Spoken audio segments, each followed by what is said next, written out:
बिस्मिल्लाहिर्रहमानिर्रहीम अस्सलाम वालेकुम। Welcome to quick review. और quick review current affair series के अंदर आपका वेलकम है। और सितंबर का फर्स्ट लेक्चर है हमारा, जिसमें हम बात करने लगे हैं जी एससीओ समिट की। जो आपने देखा कि अभी जो है वो एक दिन पहले ख़त्म हुआ चाइना के अंदर। ठीक है, तो एससीओ समिट 2025 जो है इसको डिस्कस करते हैं और देखते हैं कि इसके अंदर क्या जो है वो बातचीत हुई है और इसका ग्लोबल इम्पैक्ट जो है वो क्या हो सकता है। तो यहाँ पे जो है शहबाज शरीफ साहब भी मौजूद हैं, क्योंकि एससीओ का पाकिस्तान भी मेंबर है, और पुतिन साहब भी मौजूद हैं। तो सबसे इंटरेस्टिंग बात ही इसकी ये है कि पुतिन जो है उन्होंने कोई जब से ये वॉर स्टार्ट हुई है यूक्रेन की 2022 के अंदर, तो उसके बाद से किसी बड़े मेजर इवेंट को जो है फर्स्ट टाइम इस तरह से ज्वाइन किया। क्योंकि आपको पता है उनको आईसीसी जो है वो उसने इशू किए हुए वारंट्स, तो वो मुल्क से बाहर नहीं जाते नॉर्मली इस तरह की बड़ी गैदरिंग्स के ऊपर। और दूसरा वैसे भी इंटरनेशनल प्रेशर है वेस्ट का कि भाई कोई भी रशिया के साथ ताल्लुकात नहीं रखेगा। जैसे आपने देखा अभी इंडिया जो है उसको रिसेंटली उन्होंने डोनाल्ड ट्रंप साहब ने जो 50% के ऊपर टैरिफ लगा दिया, तो इंडिया भी यहाँ पे मौजूद था। तो 3 इम्पोर्टेंट जो है वो लीडरान की यहाँ पे मीटिंग हुई है। अगर आप देखें, एक साइड पे जो है वो इंडिया था, दूसरी साइड पे अगर आप देखें तो शी जिनपिंग चाइना के सदर थे और उसके बाद पुतिन थे। तो ये तीनों ही जो है पावरफुल कंट्रीज हैं एससीओ के अंदर, और इन तीनों की मीटिंग हुई है और पाकिस्तान भी मौजूद था। तो ये काफ़ी बड़ी डेवलपमेंट है और इसे जो है वो एक मेजर ब्रेक थ्रू कहा जा रहा है इंटरनेशनल सिस्टम के अंदर या इंटरनेशनल रिलेशंस के अंदर। ठीक है, एक बहुत बड़ी डेवलपमेंट है। इसके बाद आप देखेंगे कि चीज़ें बहुत तेज़ी से जो है वो हमें बदलती दिखाई देंगी, खास करके ग्लोबल साउथ को लेके। तो इसको डिस्कस करते हैं और साथ में पाकिस्तान के स्टैंड को भी डिस्कस करेंगे यहाँ पे। तो सबसे पहले अगर हम इवेंट को डिस्कस करें तो एससीओ समिट था 2025, जो कि तिनजिंग चाइना के अंदर जो है ये हुआ और 31 अगस्त से लेके 1 सितंबर तक हुआ। ठीक है, 2 दिन का ये इवेंट रहा। अब इसमें 20 प्लस फॉरेन लीडर्स जो है वो शामिल हुए। 10 इंटरनेशनल ऑर्गेनाइजेशंस जो है वो इसके अंदर शामिल हुई और यूएन के सेक्रेटरी जनरल साहब जो है वो शामिल हुए। तो ये काफी बड़े लेवल के ऊपर आप ये कह लें कि एससीओ का समिट था और बहुत बड़ी गैदरिंग जो है वो यहाँ पे हुई है। इसका जो मिशन था, ये जो पर्पस था कि कंसेंसस बिल्ड किया जाए, एक रायशुमारी बिल्ड की जाए कि हम कैसे कॉपरेशन को आगे बढ़ाएं और इस मोमेंटम को कैसे आगे लेके चलें। ठीक है, और खास करके डेवलपमेंट का ब्लूप्रिंट क्या होगा, या आप ये कह लें कि ग्लोबल साउथ जो है उसको कैसे आगे लेके चला जाए, एक नया जो है वो ग्लोबल ऑर्डर कैसे लेके आया जाए वेस्ट के अगेंस्ट में।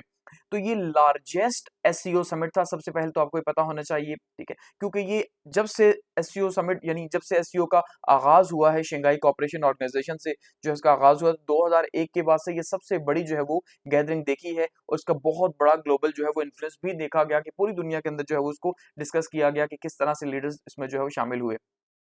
और इसका जो सबसे प्राइम एजेंडा था, वो एजेंडा क्या था जी, वो था मल्टीलैटरलिज्म।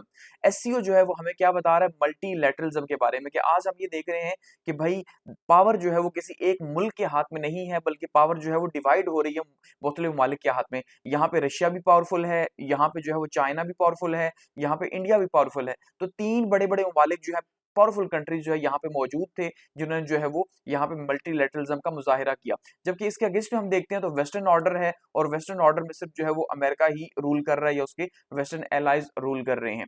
तो एससीओ जो है इसकी बुनियाद 2001 में रखी गई थी। इससे पहले इसको शंघाई 5 का नाम दिया जाता था। ठीक है, 2001 में इसकी बुनियाद रखी गई सिक्योरिटी और डेवलपमेंट के ऊपर। और म्यूचुअल ट्रस्ट जो है वो इसका एजेंडा रहा, इक्वालिटी रहा, रिस्पेक्ट फॉर डाइवर्सिटी रहा, सबसे इंपॉर्टेंट चीज ये है।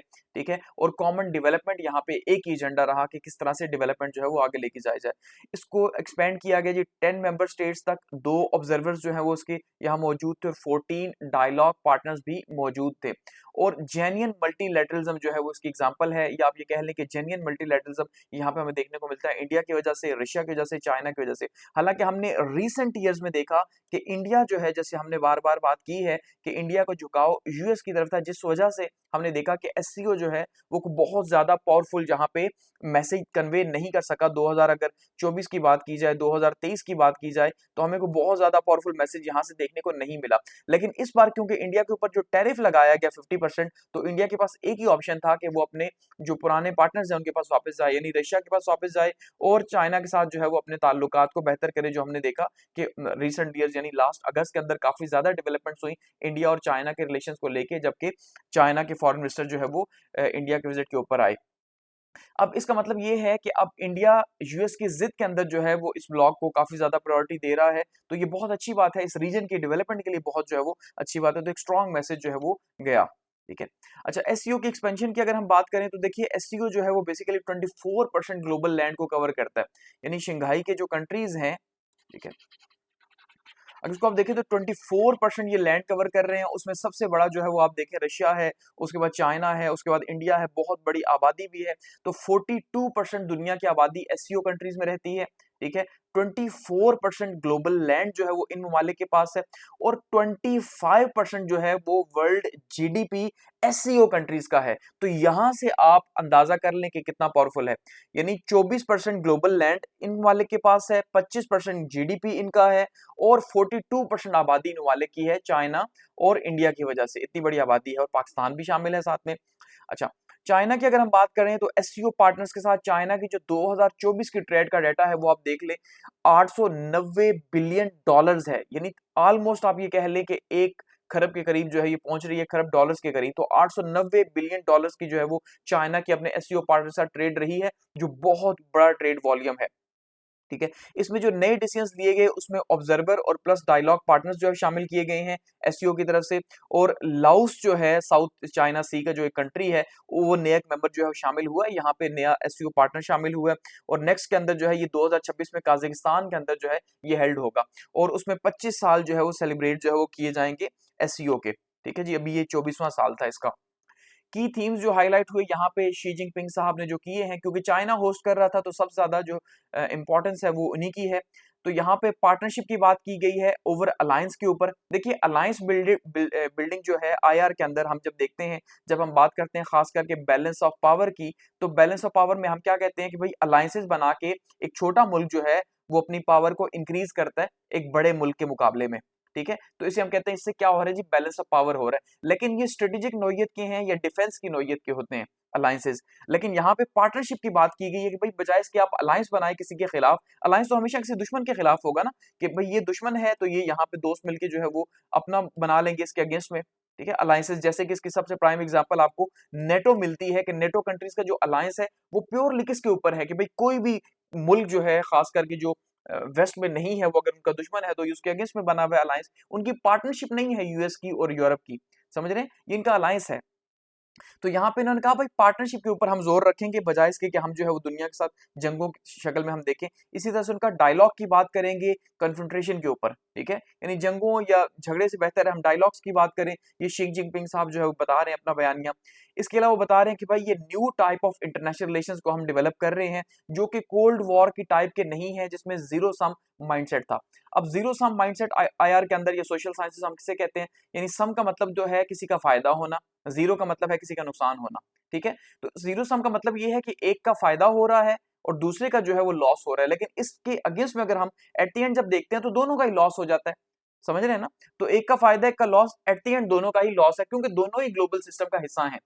तो चाइना जो है वो जीरो सम गेम को नहीं मान रहा, वो बता रहा है कि भाई कोल्ड वॉर मेंटेलिटी के तहत हम नहीं चलेंगे, हम एक नई टाइप के इंटरनेशनल रिलेशंस चाहते हैं जिसमें हम सब ग्रो करें मिल के। तो एक बहुत ही पावरफुल स्लोगन है कि हम मिल के ग्रो करें, अगर आप इसको समझने की कोशिश करें। यहाँ पे कमिटमेंट की चाइना ने जी, सॉलिडेरिटी की, सिक्योरिटी की, ट्रेड की, डिजिटल इकोनॉमी की, एग्रीकल्चर की, ग्रीन डेवलपमेंट की। तो ये बहुत बड़ी चीजें हैं जो कि चाइना ने यहाँ पे जो है वो बताई हैं कि भाई हम एससीओ कंट्रीज मिलके साथ चलेंगे। हिस्टोरिकल कॉन्टेक्स्ट की बात करते हैं तो यहाँ पे एससीओ समिट जो है ये 80th एनिवर्सरी के साथ कोइंसाइड हो रहा था डब्ल्यू सेकंड की, जो 1945 में आपको होता है वर्ल्ड वॉर सेकंड खत्म हुई। तो अब उसको जो है वो 80 साल हो चुके हैं, तो ये उसकी एनिवर्सरी थी। और साथ में यूएन की फाउंडेशन की एक तरह से आगाज था कि जिसका मकसद था अमन, समझ रहे हैं ना। तो एससीओ भी यही बता रहा है कि भाई हम भी यही चाहते हैं कि हम म्यूचुअली यूनाइटेड नेशन जो बना उसका मकसद भी क्या था कि अक़वाम को मुत्तहिद करना। तो हम भी यही चाह रहे हैं कि भाई हम जो है वो एक नए वर्ल्ड ऑर्डर की बुनियाद रखें, जिसमें जो है वो अक़वाम मुत्तहिदा या एक अमन की तरह का बेसिकली जो है वो अक़वाम इकट्ठी हो, ना कि उसके बाद हमने देखा कि यूएन जो है वो वेस्टर्न पावर्स का पपेट बन गया। इसके अलावा बता रहे हैं कि भाई यूएन जो है वो मल्टीलैटरल वैल्यूज जो है उसको मिली हैं, लेकिन अब बेसिकली शायद कि वो उन चीजों के ऊपर नहीं चल रहा, क्योंकि उसके अंदर जो है वो टूट फूट का शिकार है, या वेस्टर्न पावर्स जो है वो अपनी बात मनवा रही हैं। इसके अलावा अचीवमेंट की बात करें तो ट्रेड, जैसे आपको बताया कि चाइना के एससीओ मालिक के साथ जो ट्रेड हुई है वो 890.3 बिलियन डॉलर्स की हुई है, यानी 14.4 बिलियन परसेंट जो है ट्रेड हुई है। बेसिकली 14.4% ट्रेड चाइना की जो है वो हुई है। इतनी बड़ी ट्रेड सिर्फ एससीओ कंट्रीज के साथ 100 में से। ग्लोबल सिग्निफिकेंस की बात करें तो एससीओ जो कंट्रीज हैं ये half of the world population है, ठीक है जी। 1.4 आप इसे कह लें इकोनॉमी का। और इनका जो पर्पस है ये स्टेबलाइज फोर्स है बेसिकली यूनिलैटरलिज्म के अंदर, प्रोटेक्शनिज्म के अंदर और हेजेमोनिज्म के अंदर। यानी वो जो हम ये देख रहे हैं कि जो वेस्ट जो क्या कर रहा है, वेस्ट बेसिकली यूनिलैटरल पावर के थ्रू आगे चल रही है। अमेरिका खुद को ही सामने देखता है और पूरी दुनिया को कह रहा है भाई मेरी बात मानो, नहीं तो आपके ऊपर जो है वो ये सब कुछ होगा। इसके अलावा प्रोटेक्शनिज्म है कि अपनी इकोनॉमी को बचाने के लिए टैरिफ्स वो लगा रहे हैं। हेजेमनी है कि उनकी आप हेजेमनी को, उनके कल्चर को एक्सेप्ट करेंगे तब वो खुश होंगे, जबकि चाइना या एससीओ जो है उसके अगेंस्ट में काम कर रहा है। वो रीजनल सिक्योरिटी के लिए काम कर रहा है, इकोनॉमिक ग्रोथ के लिए काम कर रहा है, शेयर्ड प्रॉस्पेरिटी के लिए जो है वो काम कर रहा है, और स्टेबिलिटी और पॉजिटिव एनर्जी जो है वो सबके लिए यहाँ पे। की आउटकम्स की अगर हम बात करते हैं तो यहाँ पे की आउटकम्स में, क्योंकि देखिए एससीओ जो है वो बेसिकली इस चीज को भी डील करता है कि भाई जो पूरे का पूरा रीजन है उसकी सेफ्टी और सिक्योरिटी जो है वो बहुत इंपॉर्टेंट है। तो यहाँ पे जैफर एक्सप्रेस को और खुजदार के अंदर जो अटैक हुआ उसको जो है वो कंडेम किया गया और पहलगाम के अंदर भी किया गया। यानी बेसिकली आप देखें रीजन के अंदर एक बड़ी मेजर डेवलपमेंट्स हम ये देख रहे हैं कि इससे पहले पाकिस्तान इंडिया के ऊपर इल्जाम लगा रहा है कि भाई जाफर एक्सप्रेस आपने करवाई, बीएलए ने करवाई, उसको आप सपोर्ट कर रहे हैं। खुजदार के अंदर जो हुआ वो आप कर रहे हैं। इसी तरह से पहलगाम के ऊपर इंडिया पाकिस्तान के ऊपर इल्जाम लगा रहे हैं। तो अब इंडिया पाकिस्तान के ऊपर, पाकिस्तान इंडिया के ऊपर, तो रीजनल पीस जो है बेसिकली वो हमें यहाँ पे देखने को नहीं मिल रहा, क्योंकि इनके ताल्लुकात जो हैं वो रुके हुए हैं पाकिस्तान और इंडिया के। लेकिन एक बड़ी पावर जो है या एक एससीओ एक ऐसा बैनर है जिसके थ्रू एटलीस्ट इनको कॉमनली जो है वो एड्रेस किया जा रहा है कि वहां पे पहलगाम को भी कहा गया कि वो भी गलत था और खुजदार को कहा गया वो भी गलत था। ऐसा नहीं है कि इंडिया की सिर्फ बात सुनी गई और पहलगाम को कहा गया कि भाई वो गलत हुआ, या जाफर एक्सप्रेस पाकिस्तान की सुनी गई और इंडिया को कहा गया कि नहीं भाई आप ठीक थे। ठीक है, सो बेसिकली दोनों को ही सपोर्ट किया जा रहा है एक थर्ड फॉरम की तरफ से। तो ये एक ऐसा प्लेटफॉर्म है जहां पे इंडिया और पाकिस्तान या रीजन के जो कॉन्फ्लिक्ट्स हैं उनको डील किया जा रहा है, तो ये भी एक अच्छी बात है।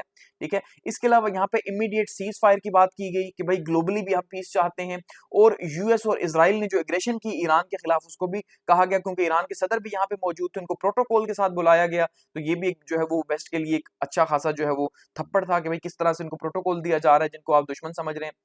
इंटरनेशनल ऑर्डर की यहाँ पे बात की गई जो कि बेसिकली बेस कर रहा है जस्टिस एंड लॉ के ऊपर। अब अमेरिका कहता तो ये है, लेकिन अमेरिका का जो है वो सिलेक्टिव है। तो कह रहे हैं भाई हम बात कर रहे हैं इंटरनेशनल ऑर्डर की, एक ऐसे इंटरनेशनल ऑर्डर की जिसमें इंसाफ हो और कानून हो। ठीक है, इंसाफ और कानून की हम बात कर रहे हैं, जबकि वो सिलेक्टिव ना हो। सिलेक्टिव का मतलब यह है कि वो सिर्फ नेटो कंट्रीज के लिए ना हो, या वो उन ममालिक के लिए ना हो जो अमेरिका के दोस्त हैं, बाकी सब के लिए जो है वो समझते हैं कि रूल बेस्ड ऑर्डर नहीं है। तो ऐसा नहीं है। यहाँ पाकिस्तान की बातचीत भी हुई है। ठीक है, और पाकिस्तान जो है उसको बेसिकली जब उसकी पजीराई हुई जाफर एक्सप्रेस की, यहाँ पे बातचीत की गई, जाहिर बात है तो इंडिया पाक के ऊपर पाकिस्तान इल्जाम लगाता है, तो वहां पे एक जो है वो आप ये कह लें कि पाकिस्तान की तरफ से मैसेज भी गया। इसी तरह से अगर हम ये देखें तो आइसोलेट जो पाकिस्तान को करने की बातचीत की जा रही थी उसमें भी इंडिया नाकाम रहा, वहां पे पाकिस्तान को प्रेजेंस मिली है। और इसी तरह से अगर हम टेररिज्म की बात करें तो चाहे वो पाकिस्तान के लिए हो, इंडिया के लिए, पूरे रीजन के लिए बातचीत की गई कि टेररिज्म जो है वो ठीक नहीं है। अच्छा, वेस्टर्न अप्रोच को यहाँ पे क्रिटिसाइज किया गया है जी इस 2 दिन के समिट के अंदर। ठीक है, और वेस्टर्न अप्रोच को क्रिटिसाइज क्यों किया कि भाई उनके डबल स्टैंडर्ड्स हैं। डबल स्टैंडर्ड्स का मतलब यही है कि नेटो पावर जो है या जो बेसिकली अमेरिका के एलाइज हैं उनके लिए तो इंसाफ और कानून का मतलब दूसरा है। जैसे इसकी सबसे प्राइम एग्जांपल आप इसराइल की ले लें कि इसराइल को किस तरह से अमेरिका की तरफ से सपोर्ट किया जा रहा है। इसने जुल्म की इंतहा कर दी, 70,000 के करीब शहादतें हो चुकी हैं, लेकिन सिलेक्टिव जस्टिस इनका क्या है कि एक साइड से ईरान के ऊपर तो उन्होंने अटैक कर दिया, ठीक है, कि भाई ईरान जो है वो एटमी हथियार बना रहा है सिर्फ इस डाउट के ऊपर, जबकि दूसरी साइड से इजराइल को खुली छुट्टी मिली हुई है कि जितनी मर्जी जेनोसाइड करे, तबाही करे। ये सिलेक्टिव जस्टिस है। इसी तरह से रशिया के ऊपर जो इल्जाम लगाया जा रहा है, लेकिन यूक्रेन जो है वो जो मर्जी करता फिरे, या यूरोप जो है वो यूक्रेन को जैसे मर्जी सपोर्ट करे, उसको नहीं पूछा जाएगा। तो ये सिलेक्टिव जो है वो उनका जस्टिस था जिसको क्रिटिसाइज किया गया यहाँ पे। और इसी तरह से यूएस वर्सेस नेटो या यूएस नेटो वर्सेस एससीओ और ब्रिक्स जो है ये इसका एक मुकाबला था, आप ये कह लें, क्योंकि ये ग्लोबल, अगर हम बात करते हैं तो global north versus global south जो है हम ये देख रहे हैं कि उसका हमें कंपैरिजन दिखाई दे रहा है, क्योंकि एससीओ और ब्रिक्स ग्लोबल साउथ को रिप्रेजेंट करती हैं जिसको चाइना लीड कर रहा है। तो चाइना दुनिया को ही बताना चाह रहा है भाई कि अगर आप मेरे साथ शामिल होगे तो मैं वो ऑर्डर नहीं लेके आऊंगा जो जीरो सम है, यानी जो अमेरिका लेके आ रहा है कि जिसमें एक का नुकसान दूसरे का फायदा। मैं ऐसा ग्लोबल ऑर्डर नहीं लाऊंगा, बल्कि मैं एक ऐसा लीडर आपका बनूंगा कि जिसमें आपका भी फायदा होगा, मेरा भी फायदा होगा, एक म्यूचुअल डेवलपमेंट होगी, ना कि अमेरिका की तरह की कि जिसमें उसके दोस्तों के लिए तो जगह है लेकिन बाकियों के लिए जगह नहीं है। ऐसा नहीं होगा। और उनकी हेजेमनी जो है उसको चैलेंज किया गया कि भाई अब आपका कल्चर एक्सेप्ट जो है वो नहीं करेंगे तो आप उन्हें कबूल नहीं करते, जबकि हम ऐसा नहीं करते, हमारा कल्चर को एक्सेप्ट करे या ना करे, हम तो मिलके चलते हैं। जैसे उन्होंने प्यूटन साहब को यहाँ दावत दी, तो प्यूटन यहाँ पे इतने बड़े फोरम के ऊपर जो है 2022 के बाद आए हैं, तो ये भी बहुत बड़ी बात थी। इसी तरह से पेशेकीन साहब जो है वो ईरान के सदर, वो यहाँ पे पहुंचे, इनको प्रोटोकॉल दिया गया और वेस्ट को बताया गया कि जिनको आप दुश्मन समझते हैं और आप जो है जिनके खिलाफ दिन रात बात करते हैं, हमारे लिए वो कितने ज्यादा काबिल इज्जत है, काबिल कदर है।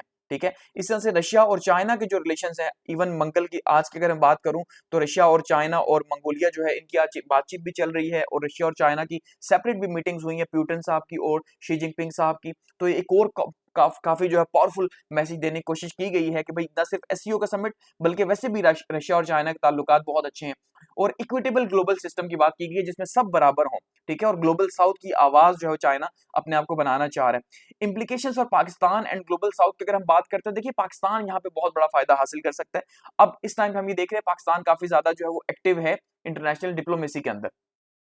अब पाकिस्तान अपॉर्चुनिटीज हासिल कर सकता है अपने लिए पूरे के पूरे एससीओ कंट्रीज से, चाहे वो रशिया हो या दूसरे ममालिक हो, इवन इंडिया हो। ठीक है, तो एससीओ के अंदर या ब्रिक्स के अंदर पाकिस्तान जो है, अब पाकिस्तान भी कोशिश कर सकता है किस तरह से एससीओ ब्रिक्स के अंदर उसको मेंबरशिप मिले। ठीक है, और वो उस पार्ट का हिस्सा भी बने।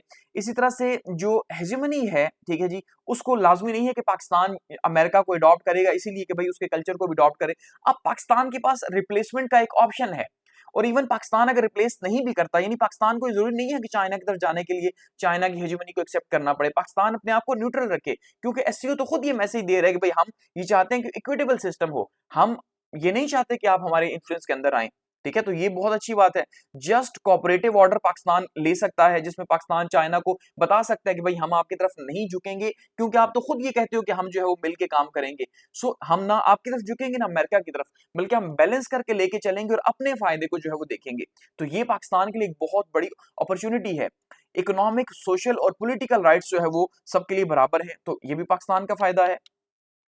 अच्छा, शी जिनपिंग साहब ने क्या प्रपोज किया, अगर इनकी बात करें, क्योंकि जाहिर बात है सारे का सारा होस्ट चाइना कर रहा था, तो दुनिया की नजरें चाइना के ऊपर थी, तो इन्होंने बेसिकली 5 प्रिंसिपल्स जो है वो हाईलाइट किए हैं यहाँ पे इस ग्लोबल फोरम के ऊपर, एससीओ का जो समिट है उसके ऊपर। एक तो इन्होंने पहली बार मल्टीलैटरलिज्म की बात की। इन्होंने सबसे पहले यहाँ बात की भाई फर्स्ट क्या है, we should adhere to sovereign equality, कि सबसे पहली चीज उन्होंने बताई कि भाई जो एससीओ का ये जो फोरम है, इसको हम इस्तेमाल कर रहे हैं आलमी अमन के लिए। आलमी अमन का मतलब ये है कि सबकी जो सुवरेनिटी है, सबकी हाकमियत एक जैसी है। उसमें इजराइल को कोई अलाउ नहीं कर सकता कि वो फलस्तीन के साथ जुल्म करे, क्योंकि वो समझे कि भाई फलस्तीन जो है वो सेकंड दर्जे की या थर्ड लेवल की जो है एक स्टेट है, ऐसा नहीं है। ये इसी तरह से खास करके यहाँ पे ईरान को सामने रख के ये बात की गई। ठीक है, कि भाई ऐसा नहीं है कि ईरान कम पावरफुल है तो आप उसकी सुवरेनिटी को अहमियत ना दें और आप उसके ऊपर अटैक कर दें, ऐसा नहीं है। इक्वालिटी सबके लिए है। ठीक है, सेकंड उन्होंने कहा जी इंटरनेशनल रूल ऑफ लॉ की हम बात करते हैं, सिलेक्टिव बात नहीं करते जिसकी अमेरिका बात कर रहे हैं, बल्कि हम इंटरनेशनल रूल ऑफ लॉ की बात करते हैं कि जिसमें सब जो है वो एक जैसे और सब बराबर हों। थर्ड उन्होंने कहा कि हम बात करते हैं मल्टीलैटरलिज्म की, जो फर्स्ट टाइम उन्होंने इंटरनेशनल फोरम के ऊपर ये बात की है चाइना ने, कि इसका मतलब ये है कि चाइना एक बहुत बड़ी बात कर रहा है। अगर आप इसको समझने की कोशिश करें, चाइना ये नहीं कह रहा कि मुझे जो है वो ग्लोबल पावर के तौर पे एक्सेप्ट करो, जैसे अमेरिका ने जो है वो कोल्ड वॉर के अंदर किया, ये रशिया ने भी किया कोल्ड वॉर के अंदर। रशिया ने कहा मुझे बड़ा मानो, अमेरिका ने कहा मुझे बड़ा मानो, ऐसा ही है। लेकिन चाइना ऐसा नहीं कह रहा, क्योंकि ये दोनों डूब चुके हैं और चाइना दोनों का मॉडल देख चुका है कि भाई जबरदस्ती किसी को अपने साथ नहीं रखा जा सकता। ठीक है, ये तो डिफेंस पार्टनरशिप की बात थी। तो यहाँ पे ये कह रहे हैं कि भाई आप हमें हमारे साथ जरूर लेके चलो, लेकिन मुझे बड़ा मानने की जरूरत नहीं है, मेरे साथ मिल के चलो। मल्टीलैटरलिज्म, अपनी बढ़ोतरी की बात नहीं हो रही कि मुझे एक नए वर्ल्ड ऑर्डर में हिस्सा दो, ये कह रहे हैं हम एक ऐसा वर्ल्ड ऑर्डर लेके आते हैं जिसमें मैं भी आगे हूं और बाकी मालिक भी आगे हूं। तो ये बहुत इंपॉर्टेंट मैसेज है, यानी ये अपनी एक मुल्क की ईगो से हट के ये मैसेज दिया गया। समझ रहे हैं बात को? अब जैसे अमेरिका या रशिया की ईगोज हैं, तो इसीलिए उनकी आज ये हालत बनी हुई है, लेकिन चाइना की ईगो हम यहाँ पे बिल्कुल नहीं देख रहे। चाइना ट्रेड की और मिल की बात कर रहे हैं और कह रहे हैं भाई मुझे भी बड़ा ना मानो। फोर्थ पे हम ये कह सकते हैं कि पीपल सेंटर्ड अप्रोच की यहाँ पे बातचीत की गई है। वैसे अगर हम देखते हैं ग्लोबल ऑर्डर, तो उसमें हम स्टेट सेंटर्ड ऑर्डर की बात करते हैं, ये डिफेंस को लेके बात करते हैं, रियासतें अहम समझी जाती हैं। यहाँ पे कहा जा रहा है रियासतें अहम नहीं है, क्योंकि जब रियासत अहम होगी तो रियासत की ईगो भी होगी। जैसे अमेरिका की ईगो है, जैसे चाइना की, सॉरी, रशिया की ईगो है, ईगो ही है तभी तो वॉर खत्म नहीं हो रही। समझ रहे हैं। लेकिन यहाँ पे पीपल सेंट्रिक अप्रोच का मतलब ये है कि भाई आप लोगों के लिए आसानी करें, उनके लिए तिजारत करें आप, ना कि दुश्मनियां पालें एक दूसरे के साथ। ये बहुत इंपॉर्टेंट उन्होंने बात की। और ये एक टोटली डिफरेंट अप्रोच है। स्टेट सेंटर्ड अप्रोच में आप गुलाम बनते हैं रियासत के, और रियासत आपको एक ही चूना लगाती है पाकिस्तान की तरह कि भाई हम आपके मुहाफिज हैं और बस हम जो कहते हैं मानते जाओ, आपको खतरा ही खतरा है। ठीक है, लोगों की कोई आजादी यहाँ पे नहीं होती, जबकि यहाँ पे लोगों की आजादी की बातचीत की जा रही है। और फिफ्थ में हम ये कह रहे हैं कि यहाँ पे कह रहे हैं भाई रियल एक्शंस की अब कह रहे हैं हमें जरूरत है, बजाय इसके कि हम सिर्फ बातें करेंगे। नहीं, मैं कह दूं ये करो ये करो ये करो, इससे बेहतर है कि हमें करना चाहिए वो काम। समझ रहे हैं, हमें डूअर बनना चाहिए। तो ये जो 5 जो मैसेजेस इन्होंने दिए हैं, ठीक है, 5 प्रिंसिपल जो उन्होंने दिए इस ग्लोबल फोरम के ऊपर, ये बहुत ही पावरफुल मैसेजेस हैं और आपको इनका असर जो है वो आने वाले टाइम के अंदर दिखाई देगा। मल्टीलैटरल सिस्टम की जो इन्होंने बात की कि भाई अपनी ईगो से हट के जो इन्होंने बात की, तो फर्स्ट टाइम जो है वो एसयू हेड ऑफ स्टेट के सामने उन्होंने इस तरह से मल्टीलैटरलिज्म की बात की है, अपने आप को बड़ा बनाने की बात नहीं की। ठीक है, और स्टेबिलिटी की बात की और ग्लोबल ऑर्डर की बात की है, खास करके ग्लोबल ट्रेड ऑर्डर। क्योंकि चाइना का देखिए सारे का सारा जो इस टाइम पे पूरे का पूरा जो इन्हिसार है, चाइना जिसके ऊपर स्टैंड कर रहा है, वो किसके ऊपर कर रहा है? तिजारत के ऊपर कर रहा है। चाइना इस टाइम पे सेकंड जो है वो बहुत दूसरी बड़ी इकोनॉमी है दुनिया के अंदर।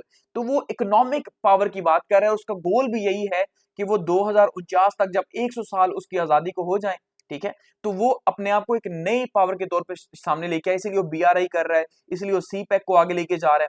ठीक है, तो डब्ल्यूटीओ के पावर्स को भी यहाँ पे बता रहा है कि भाई वर्ल्ड ट्रेड ऑर्गेनाइजेशन जो है, जैसे अब अमेरिका टैरिफ लगा रहा है, तो ये वो उसकी उन्होंने बात की कि भाई ये गलत है। अब 2025 में 30th एनिवर्सरी थी डब्ल्यूटीओ की, ठीक है, यानी 1995 में इसको बनाया गया था। किसके लिए? कि भाई फ्री ट्रेड की जाए। लेकिन अब हम आज देख रहे हैं कि आज फ्री ट्रेड के रास्ते में हर साइड से रोड़े अटकाए जा रहे हैं। आज हम देख रहे हैं ना फ्री इन्वेस्टमेंट है, ना फ्री ग्रोथ है। ग्लोबल ट्रेड के ऊपर जो है वो हर साइड से जो है वो अटैक किया जा रहा है, खास करके बड़ी पावर्स या अमेरिका की तरफ से। तो उसको यहाँ पे टारगेट करने की बात की गई कि भाई हम जो है वो एक स्टेबल फाउंडेशन चाहते हैं डब्ल्यूटीओ की, कि एक फ्री ट्रेड हो और जो जिस तरह से बना के बेचना चाहे बेचे। और आज जो टैरिफ का यूज हो रहा है, ठीक है, और ग्लोबल ऑर्डर्स के अंदर जो हम देख रहे हैं चीजों को अंडरमाइन किया जा रहा है, ऐसा ना हो, चाइना ये बताना चाह रहा है। अब चाइना जो है वो नेक्स्ट स्टेप्स क्या देख रहा है या अपना रोल क्या देख रहा है, ठीक है, वो ये जरूर कह रहा है कि भाई मुझे बड़ा ना मानो मल्टीलेटरल ऑर्डर के साथ, लेकिन मुझे साथ लेके चलो। तो वो कोऑर्डिनेशन की बात कर रहा है। ठीक है, वो क्या कह रहा है? वो हम कोऑर्डिनेट करेंगे एससीओ मेंबर्स के साथ, इनको मजीद आगे लेके चलेंगे। और ट्रू मल्टीलेटरलिज्म की वो बात कर रहा है। ठीक है जी, कि हम सिर्फ अपनी पावर नहीं, दूसरे ममालिक भी आगे बढ़े। डेवलपिंग कंट्रीज को जो है वो फंडिंग की बात कर रहा है, यहाँ पे बहुत बड़ी फंडिंग रखी भी गई है। ओपन ग्लोबल इकोनॉमी की सबसे बड़ी यहाँ पे बात कर रहा है कि भाई किसी भी साइड से की जाए, बजाय इसके कि अमेरिका की तरह टैरिफ लगा के हर मुल्क को मजबूर किया जाए। तो ये ऐसी बातें हैं जो कि खास करके जो चाइना का दुश्मन है इंडिया, उसके दिल पे भी बड़ी बैठी होंगी अगर आप इसको समझें तो। क्योंकि इंडिया जो है वो चाइना की तरफ क्यों झुका? क्योंकि 50% उसके ऊपर टैरिफ लगा। सो इसका मतलब ये है कि अब जब इंडिया देख रहा है कि भाई चाइना तो ओपन मार्केट की बात कर रहा है, ग्लोबल इकोनॉमी की बात कर रहा है, तो इंडिया को भी तो यही चाहिए। तो ये एक नेचुरल अलायंस इनका बन सकता है फ्यूचर के अंदर। अच्छा, China she urges regional leaders to oppose cold war mentality. तो सबसे इंपॉर्टेंट यही है कि चाइना जो है वो बार बार कह रहा है कि भाई हम जंग नहीं चाहते।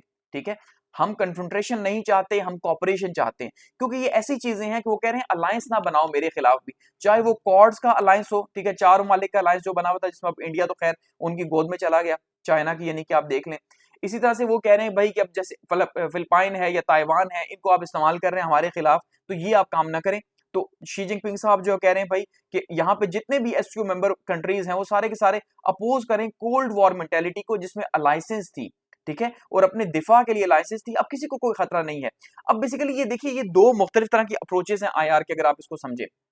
आईआर के अंदर दो बेसिक जो है वो अप्रोचेस हम देखते हैं, एक है आइडियलिज्म की, ठीक है, और दूसरी है रियलिज्म की। तो अब जो अलायंसेज हैं वो एक रियलिज्म अलायंसेज है, जैसे अमेरिका अलायंसेज बनाता है अपने दिफा के लिए, क्योंकि वो ये सोचता है कि हकीकत पसंदी में क्या है कि दुनिया के अंदर अनारकी है और अनारकी से बचने के लिए अपने आप को मजबूत रखो, उसके लिए अलायंसेज बनाओ, मुश्तरका तौर पे जंगें लड़ो, मुश्तरका तौर पे जो है फौजों को तैयार करो। तो ये एक रियलिस्ट जो है वो फिलॉसफी है अमेरिका की।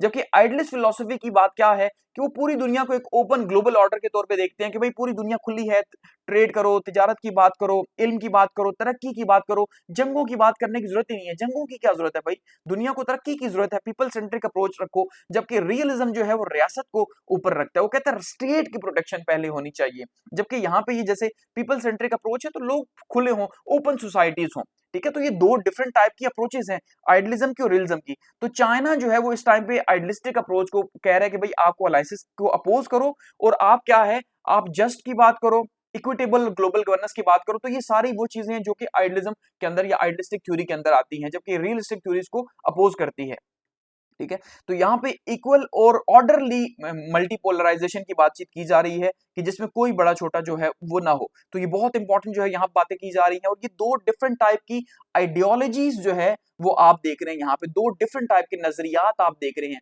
और दुनिया हमेशा नजरियात के ऊपर चली है, याद रखिएगा। अगर पिछले 80 साल आप देखें, वर्ल्ड वॉर सेकंड के बाद से अगर आप देखेंगे, तो आपको रियलिस्ट फिलोसफी या रियलिस्ट आइडियोलॉजी जो है वो पूरी दुनिया के अंदर देखने को मिलेगी। अनार्की को लेके जो है वो उन्होंने पूरे के पूरे अलायंसेस बिल्ड किए कोल्ड वॉर के अंदर, रशिया और अमेरिका के को देख के, ठीक है। तो अब शायद अगर हम देखते हैं कि चाइना अगर ग्लोबल ऑर्डर को लेके आता है, तो इसका मतलब यह है कि वो ये बता रहा है कि भाई मैं एक आइडलिस्टिक ऑर्डर को लेके आऊंगा जिसमें जंगें नहीं होंगी, जिसमें तिजारत होगी। तो ये तो बहुत अच्छी बात है, लेकिन बहुत मुश्किल है। चाइनाज इकोनॉमिक कमिटमेंट की अगर हम बात करते हैं, तो चाइना ने अनाउंस किए हैं जी 2 बिलियन यॉन जो है, या 280 मिलियन डॉलर जो है वो मदद एससीओ मेंबर स्टेट्स के लिए 2025 के अंदर, ठीक है। इसी तरह से 1.4 बिलियन डॉलर्स लोन जो है वो उसने जो एससीओ का जो कंसोर्शियम बैंक है उसको कहा है कि भाई आप आगे मेंबर्स कंट्रीज को दें, ठीक है, वहां से ले सकते हैं कंट्रीज। और एससीओ जो है वो लार्जेस्ट मार्केट पोटेंशियल के तौर पे सामने आ रहा है। तो बेसिकली हम ये देख रहे हैं कि भाई बहुत ही पावर के साथ चाइना जो है वो अपने कंट्रीज को बता रहा है, एससीओ कंट्रीज को, कि भाई हम कैसे आपको सपोर्ट करेंगे। रशिया की पोजीशन देखें तो यहाँ पे रशिया भी खुश है इसके अंदर, क्योंकि चाइना ने फुल टाइम जो है वो अपनी दोस्ती निभाई है रशिया के साथ। और किस तरह से रशिया के सदर साहब को, पुतिन को जो है वो यहाँ पे प्रोटोकॉल दिया गया, ठीक है। बायलैटरल मीटिंग भी वहां पे उनकी हुई है, और मल्टीलैटरल मीटिंग भी करवाई गई है, जिसमें आपने देखे रशिया के साथ जो है वो मोदी साहब की मुलाकात भी हुई है यहाँ पे, ठीक है, उनकी गाड़ी के अंदर, और यहाँ पे इनकी मीटिंग भी करवाई गई। तो उसका मतलब अब रशिया, चाइना और इंडिया, हम देखेंगे आने वाले टाइम के अंदर जो है ये अब ग्लोबल ऑर्डर को चेंज करने जा रहे हैं। अगर इसमें सबसे बड़ा प्रॉब्लम ही इंडिया का था, तो अब इंडिया भी अगर अपनी अलायंस को जो है वो बेहतर करता है और वेस्ट से थोड़ी नजर हटाता है, तो हम ये देख सकते हैं कि शायद ये जो अलायंस बने, वो कि कह तो ये कॉपरेशन कर रहे हैं, लेकिन फिर भी यहाँ पे एक पावरफुल अलायंस जरूर बनेगा वेस्ट के अगेंस्ट में, अगर ये तीनों कंट्रीज जो है साथ होते हैं। तो इनकी बड़ी स्ट्रॉन्ग मीटिंग्स हुई हैं यहाँ पे, ठीक है। तो यहाँ पे जेन्युइन जो है मल्टीलैटरलिज्म की बात की गई है, और ये तीनों मालिक की अपना फायदा यहाँ पे जो है वो देख रहे हैं। और तीनों ही अब जाहिर बात है उस लेवल पे तो नहीं है, यानी फर्स्ट नंबर पे तो नहीं है कि दूसरों को कहें कि आपको हम आगे नहीं लेके जाने देंगे। तो ये मिलके कोशिश कर रहे हैं कि भाई जो भी आगे बढ़े। रशिया यूक्रेन वॉर जो है, रशिया ने उसका पूरा ब्लेम वेस्ट को डाला है, और ये कहा है कि वेस्ट की वजह से, या नेटो की जो अप्रोच है, अलायंस अप्रोच या कोल्ड वॉर अप्रोच, उसकी वजह से जो है वो यूक्रेन के साथ हमारी वॉर स्टार्ट हुई। यानी अभी भी रशिया जस्टिफाई कर रहा है इस वॉर को, और सबने सपोर्ट किया। देखिए अगर सपोर्ट ना करते तो जाहिर बात है रशिया यहाँ पे ना होता, यानी पुतिन साहब इस समिट के अंदर ना होते। सो इसका मतलब चाइना भी ये मान रहा है कि यस, जो नेटो है या नेटो टाइप की जो सिक्योरिटी अलायंस है वो नहीं चाहिए दुनिया को, इसलिए वो फैसिलिटेट कर रहे हैं, ठीक है। इंडिया ने अगर मुलाकात की, तो इसका मतलब इंडिया भी ये बता रहा है कि रशिया ठीक है और वो नेटो के अगेंस्ट में जा रहा है, ठीक है। तो यहाँ पे उन्होंने भी खुल के जो है बताया, और फेयर बैलेंस ऑफ सिक्योरिटी की यहाँ पे रशिया की तरफ से बात हुई। इंडिया की बात करें तो इंडिया ने भी अपना रोल प्ले किया। मोदी साहब ने जो है वो शी जिनपिंग साहब से मुलाकात की, और ये काफी, जैसे मैंने कहा कि भाई लंबे टाइम के बाद एक मीटिंग हुई थी इनकी, और लास्ट अगस्त के अंदर जो है वो इनकी आपस में मामला जो है तय होना स्टार्ट हुए, जबकि अमेरिका ने टैरिफ लगाया उसके बाद से। तो यहाँ पे डायरेक्टली जो है वो शी जिनपिंग साहब से और पुतिन साहब से मुलाकात हुई है, और यहाँ पे प्राइवेट जो है 1 आवर टॉक भी पुतिन साहब के साथ जो है मोदी साहब की हुई है। सो अब हम ये उम्मीद रख रहे हैं कि शायद एक नया ट्रायका हमें यहाँ पे जो है वो देखने को मिले एशिया के अंदर, जिसमें जो है वो रशिया, चाइना और इंडिया जो है मिलकर आगे बढ़े। और शायद इनको लीड ना चाहते हुए भी चाइना ही करेगा, क्योंकि रशिया तो ग्लोबली उस तरह से, जैसे उसके ऊपर पाबंदियां हैं, या इंडिया इतना ज्यादा पावरफुल नहीं है, तो लीड इनको चाइना ही बेसिकली करेगा, और यहाँ पे एक नई कॉपरेशन हमें देखने को मिलेगी। और अगर एससीओ कंट्रीज खास करके इस टाइम पे पाकिस्तान के लिए अपॉर्चुनिटीज हैं कि पाकिस्तान जो है वो अगर इस फोरम को यूज करके इंडिया के साथ अपने मामलात को बेहतर करता है, क्योंकि शायद अब इंडिया भी पाकिस्तान की सुन ले। और शहबाज शरीफ साहब ने कोशिश भी की है कि वहां पे वो हाईलाइट कर सके इंडिया के साथ जो उनके इश्यूज चल रहे हैं, ठीक है। अब पाकिस्तान की बात करते हैं जी। Pakistan for SCO lead process to resolve South Asian disputes, कि इस टाइम पे हम ये देख रहे हैं कि जो बातचीत की जा रही है कि किस तरह से पाकिस्तान एससीओ के फोरम को यूज करके साउथ एशिया के अंदर, खास करके जो सार्क इस टाइम पे पैसिव है, देखिए पाकिस्तान दोबारा से बांग्लादेश के साथ जो है वो रिलेशन बना रहा है और उम्मीद यही की जा रही है कि शायद सार्क जो है वो एक्टिव हो जाए, लेकिन उसमें अब अगर इंडिया नहीं होगा तो जाहिर बात है वो उसका असर नहीं हो सकता जो कि इंडिया को होना चाहिए या होते हुए होना चाहिए। तो शायद ये एक फोरम है जहां पे इसे यूज किया जा सकता है। तो पीएम शहबाज शरीफ साहब ने यहाँ पे जो है वो काफी बातचीत की है और यहाँ पे एससीओ लीड जो है वो समिट, उसके अंदर उन्होंने एशियन डिस्प्यूट्स को भी डिस्कस किया, ठीक है, और यहाँ पे मल्टीलैटरलिज्म की उन्होंने बात की, डायलॉग्स की बात की, डिप्लोमेसी की बात की, तो ये बहुत अच्छी बातें उन्होंने की और अमन की बातें की हैं कि भाई पाकिस्तान एज ए स्टेट जो है वो अमन चाहता है और हर किस्म की दहशतगर्दी जो है उसके खिलाफ है, और खास करके स्टेट टेररिज्म को उन्होंने कंडेम किया, यानी इंडिया को यहाँ पे उन्होंने कंडेम किया कि भाई आप जिस तरह से जो है वो बीएलए को सपोर्ट कर रहे हैं या टीटीपी को सपोर्ट कर रहे हैं, ये बहुत गलत है। तो वहां पे भी यानी कि उन्होंने पूरे एससीओ कंट्रीज को बताया कि भाई स्टेट स्पॉन्सर टेररिज्म जो है वो ठीक नहीं है। इसी तरह से इंडिया ने पाकिस्तान के ऊपर इल्जाम लगाया पहलगाम का कि भाई वो स्टेट स्पॉन्सर टेररिज्म। तो फिलहाल अभी तक हम ये देख रहे हैं कि शायद यहाँ पे इल्जामात जरूर हैं इंटरनेशनल लेवल के ऊपर, ठीक है, लेकिन शायद बातचीत भी इसी तरह आगे बढ़ेगी। फिर उन्होंने बताया कि पाकिस्तान ने 90,000 जानें कुर्बान की हैं दहशतगर्दी में, तो हम स्टेट स्पॉन्सर टेररिज्म नहीं करते बल्कि आप इन्हें सपोर्ट करते हैं। $152 बिलियन इकोनॉमिक लॉस हमें हुआ, यानी पाकिस्तान को हुआ, उन्होंने बताया। तो ये बहुत अच्छी बात है, उन्होंने इंटरनेशनली बताया कि भाई पाकिस्तान जो है वो खुद कितना ज्यादा इस टाइम पे दहशतगर्दी का शिकार है।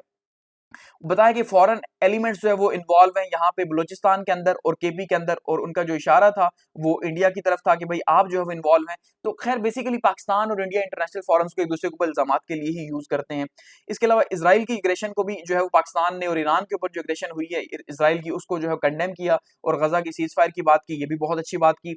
पाकिस्तान ने फोरम के ऊपर कहा जी कि 2 स्टेट सोल्यूशन को हम सपोर्ट करते हैं, लेकिन प्री 1967 बॉर्डर की पोजीशन के ऊपर जहां पे अलकुद्स जो है वो पैलेस्टीनियन कैपिटल होना चाहिए। तो ये जो है सबसे मुश्किल बात है, लेकिन उन्होंने एटलीस्ट इंटरनेशनल फोरम के ऊपर जो है वो अपने आप को क्लियर किया पाकिस्तान की जो है वो किस जगह पे खड़ा है।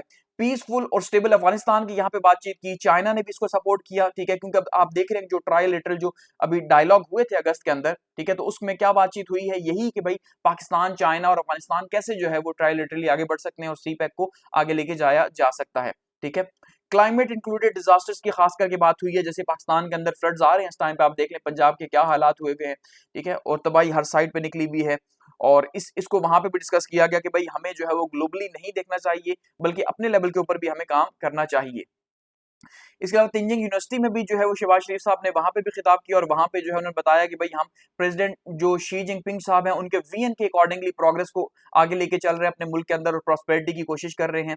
इसी तरह से पाकिस्तानी स्टूडेंट्स को जो चाइना के अंदर मौजूद हैं उनको उन्होंने कहा कि भाई आप यहाँ से मॉडर्न नॉलेज गेन करें और टेक्नोलॉजी हासिल करें और वापस आकर काम करें हमारे लिए, यानी मुल्क के लिए। चाइना के अचीवमेंट का उन्होंने जिक्र किया कि 800 लोगों को आपने किस तरह से पॉवर्टी से निकाला पिछले कुछ अरसे के अंदर। मल्टीलैटरलिज्म, शेयर प्रोग्रेस की बात की, टीम वर्क की उन्होंने बात की, पाक चाइना जो है वो उसकी दोस्ती की बात की कि भाई हमारी दोस्ती कितनी गहरी है। उन्होंने बताया कि भाई मुसलमान कंट्रीज जो पाकिस्तान पहला मुल्क है, फर्स्ट मुस्लिम कंट्री है जिसने चाइना को सबसे पहले 1949 के अंदर जो है वो रिकॉग्नाइज किया। फिर बताया कि भाई पीआईए की फर्स्ट फ्लाइट जो है वो बीजिंग आई, तो ये भी हमारे लिए एजाज की बात है, यानी दोस्ती जो है पुरानी यादें उन्हें यादा करवाई हैं कि भाई हमारी दोस्ती कितनी जो है वो गहरी थी और किस तरह से हमने आपको रिकॉग्नाइज किया। तो हमें आपने आगे जाके ऐसा ना हो कि इंडिया के साथ दोस्ती करो और हमें कहीं आप भूल ही जाएं, ठीक है। तो उन्होंने ये बताया और साथ में क्योंकि इस टाइम पे आपको पता है आगे जो है वो सीपैक फेज 2 पे बातचीत हुई और वो भी स्टार्ट होने लगे। तो सिल्क रोड और गंदारा लिंक्स की जो है बात की पुराने जमाने की कि भाई हमारी जो दोस्ती है वो उनसे सालों की है, वो अभी की नहीं है। पाक चाइना फ्रेंडशिप और गवर्नमेंट एजेंडा की यहाँ बातचीत की गई कि भाई हमारी दोस्ती तो बहुत गहरी है और हर तरह के चैलेंजेस का सामना कर सकती है। बताया कि भाई पाकिस्तान में 60% यूथ है और ये यूथ जो है वो आगे बढ़ के काम करेगा। एग्रीकल्चर की बात की कि भाई 1000 ग्रेजुएट्स जो है वो चाइना से इस टाइम पे एग्रीकल्चर की ट्रेनिंग ले रहे हैं।